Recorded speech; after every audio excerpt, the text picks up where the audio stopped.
আসসালামু আলাইকুম। পবিত্র শবে মেরাজ আজ।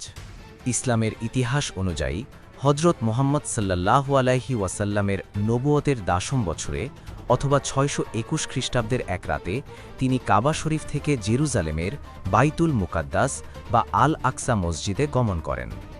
সেখানে তিনি নবীদের জামাতে ইমামতি করেন।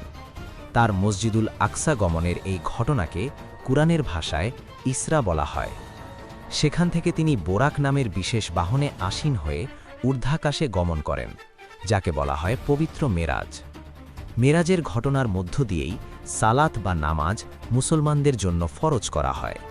এ রাতেই প্রতিদিন 5 বার নামাজ আদায়ের বিধান নিয়ে আসেন প্রিয় নবী হজরত মুহাম্মদ সাল্লাল্লাহু আলাইহি ওয়াসাল্লাম।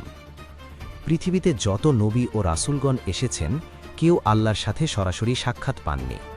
একমাত্র আখেরি নবী হজরত মুহাম্মদ সাল্লাল্লাহু আলাইহি ওয়াসাল্লাম, যিনি আরশে আজিম পর্যন্ত গিয়ে আল্লাহর সাথে কথা বলেছেন এবং তাকে দেখেছেন। হাদিসে উল্লেখ আছে, বান্দা যখন নামাজে সেজদা দেয় তখন সে আল্লাহর সবচাইতে নিকটে পৌঁছে যায়। শবে মেরাজ উপলক্ষে শরীয়তে নির্দিষ্ট কোনো আমলের কথা উল্লেখ নেই।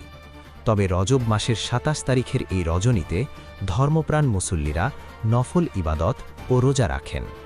যেহেতু এই রাতে আল্লাহর রাসূল ঊর্ধ্বগমন করেছিলেন, তাই এই রাতে বেশি বেশি দরুদ শরীফ পাঠ করার আহ্বান জানানো হয়েছে। আলহাজ মোহাম্মদ আমিরুল ইসলাম, লিংকন।